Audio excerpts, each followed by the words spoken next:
Hello Patriots, welcome back to another video. Today we're going to talk about the drama surrounding US aid. Now, there's been a lot of anger about federal spending for a long time, particularly the fact that our deficit keeps on growing more and more. And the sad reality is that for the fiscal year 2025, the US government will have to pay $952 billion just towards the debt. And with this is a significant amount, so of course people are angry and looking to see where we could cut it. So there's been drama about what potentially US aid has been going to. And there's actually an interesting article from the Detroit News criticizing a little about some of the claims because there's been claims about money going towards a Peruvian LGBTQ plus comic, a trans opera in Ireland, and in reality, these actually weren't spent under US aid, but other parts of the US government, which still goes into the fact that when we are in such a significant debt as a nation, what are we doing? We have our own problems, and yet, for years, which including in my history classes, how we were taught about the concept in history about how the white man's burden and how it's a myth. But at the same time, it seems that while that's supposed to be a myth, we have the American burden about how the American economy is supposed to pay to solve the world's problem. And the problem is, after decades of billions and billions through US aid, we still have a lot of countries that have not made significant progress towards developing, that they cannot take care of their own people. And it raises the question of, after getting billions from the US, why haven't we forced these national governments to reform? If they keep on wanting this money, why haven't we cut them off if the governments aren't making satisfactory progress? Because while some of the things I mentioned that were false claims about US aid, it still raises the uncomfortable question of, for example, in Ghana, in 1 year alone, the US sent $150 million, while the nation spends $400 million on a national cathedral. Excuse me? The US has its own problems about, and yet we're essentially subsidizing Ghana's ability to construct a national cathedral when we have our own problems with infrastructure.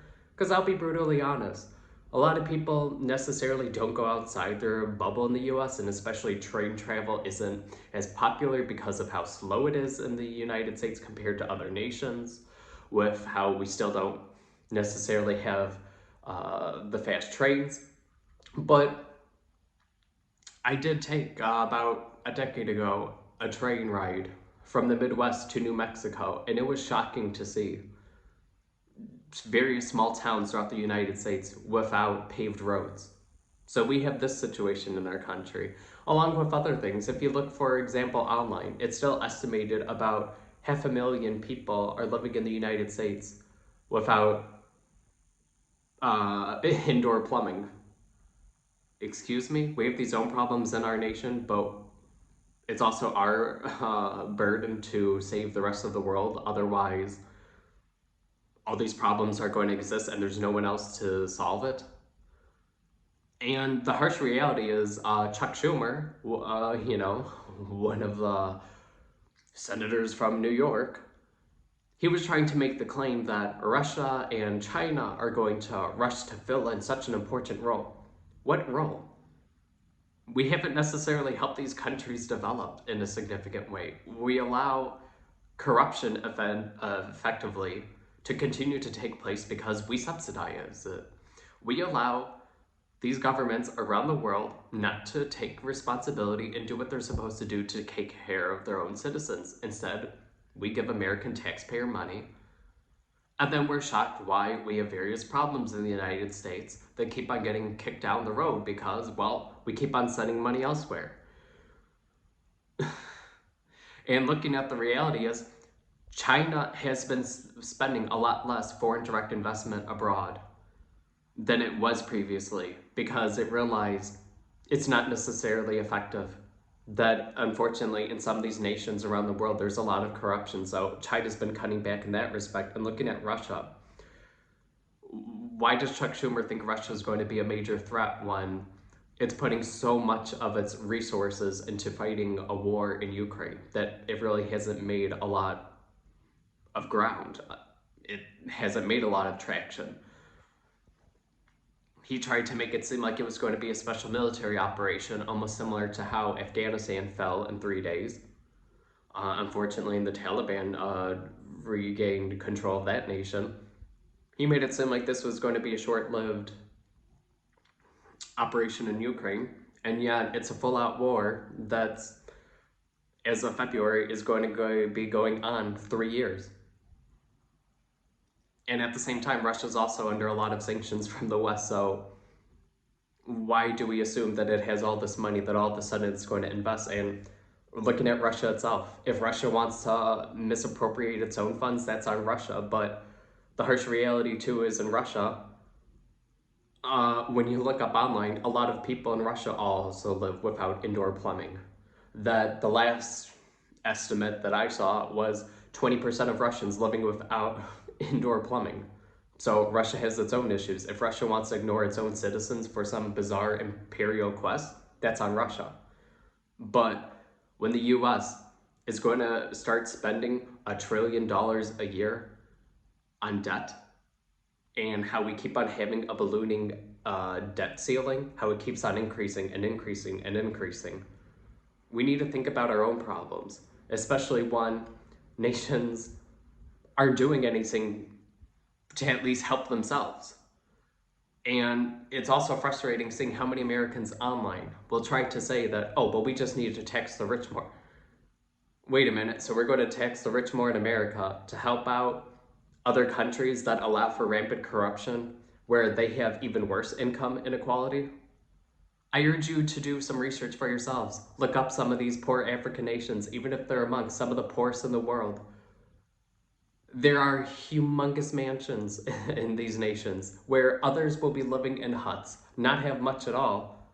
But then you have all these incredibly wealthy communities where they live better than the majority of Americans. These nations should be cracking down on their own wealth inequality. They should be cracking down and expecting these insanely wealthy individuals to be helping out their own nations. Enough's enough. We cannot keep on subsidizing corruption in less developed nations when we have our own problems to worry about.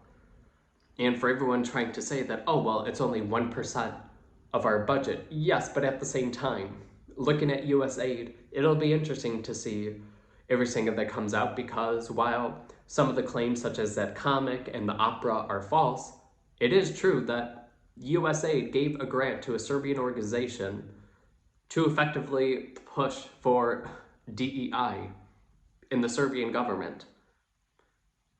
As someone who focuses a lot on EU public policy, Serbia has not made satisfactory progress towards becoming an EU member state.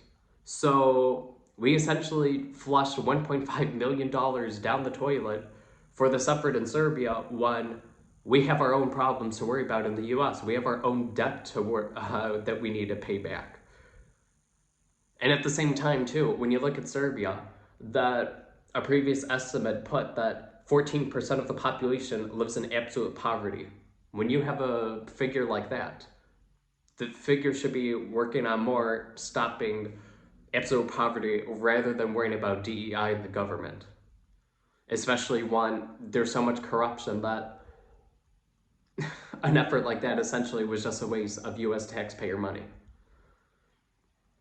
When are we going to wake up and realize that we need to have actually more conditions on aid if we're going to give to these nations, where these nations cannot be spending all this money on pet projects such as the cathedral in Ghana when they have a lot of efforts that they need to put in place in order to actually develop as a nation. Also another issue that we realized that the US government was giving Egypt money for tourism, but Egyptian tourism is a relatively developed sector of the Egyptian economy as well. So why are we subsidizing this when it's already a well-fledged thing. And at the same time, if we look at the reality too, that in Egypt, when Americans go, we're still expected to pay all the same prices for the museums and everything. So even though we're going to be giving billions towards the tourism industry in Egypt,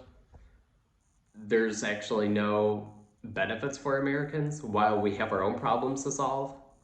And with the Egyptian government, again, similar to Ghana, sure, they're getting billions to help develop their tourism industry, but the Egyptian government keeps on going into debt and has a massive economic crisis around the corner because, in case for anyone who didn't realize, Egypt's actually trying to build a new capital outside Cairo because of how congested Cairo is becoming, but it's become this insanely mismanaged economic nightmare where the government's spending more than it really should when there's other problems in the country. No, enough. The US government cannot keep on subsidizing poor mismanagement of other nations. Enough's enough. We have to crack down on the corruption if we're going to keep on giving money to these nations. Okay, if you're going to be receiving billions from the US government, you cannot poorly mismanage your budget and then keep on having to essentially also request IMF loans when you're already receiving free money from the US government as well. These nations cannot keep on doing this, especially if they were ever to develop where they don't need assistance from the US government. How long are we going to keep on subsidizing mismanagement of these other nations? Especially when we have our own problems. Americans complain about, oh, well, we should try to develop uh, faster trains in the United States like they have in Europe, like they have in China. Okay, well, when you keep on giving money elsewhere, when you keep on having a ballooning debt crisis, where's this money going to come from? When do we say enough's enough and that we need to focus on ourselves for a little bit? Especially when we realize that a lot of this is just poorly mismanaged. And also, why are we going to pretend that other countries shouldn't be assisting more? China keeps on developing economically as a nation, so it should be contributing more to global causes. It should be contributing more to the United Nations and other organizations than it is. Also with the World Health Organization, for example, that there's been some backlash about why does China have essentially over 4 times the population of the United States, and yet we're paying significantly more than China. And yet at the same time, oh, look at that, we have all these crises at homes. People criticize about how we also have a lot of issues with healthcare in the United States, where a lot of people could be left uncovered if they don't get benefits through work. But at the same time, oh, but we have to keep on subsidizing poor mismanagement of other nations. And it's like, look, it would be one thing if we refocus U.S. aid on helping nations when there's an unexpected natural catastrophe, where it's something that wasn't to be expected. It's something that happens at the last minute and there's people in urgent need of care. But also look at the reality in the United States. We had people in North Carolina who survived a hurricane, lost their homes, and they were living in tents for months until Trump was inaugurated and they were finally moved into apartments.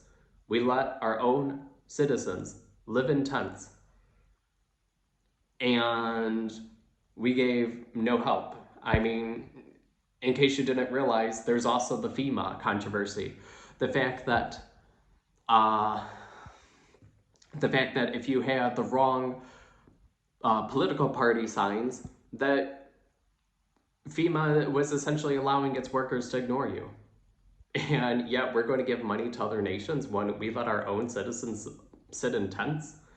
Also, look at California. Look at how much it's going to cost to repair the damage by those wildfires. Okay, after we gave billions and billions and billions around the world, are all these nations all of a sudden going to start contributing to help rebuild Los Angeles? Or is that just we're expected to keep on contributing as much as we do around the world, but also rebuild Los Angeles, focus on North Carolina as well? When do we say enough? Please leave any comments that you have. Chime in with your thoughts. Please subscribe, hit the notification bell, and listen to other videos. Thank you.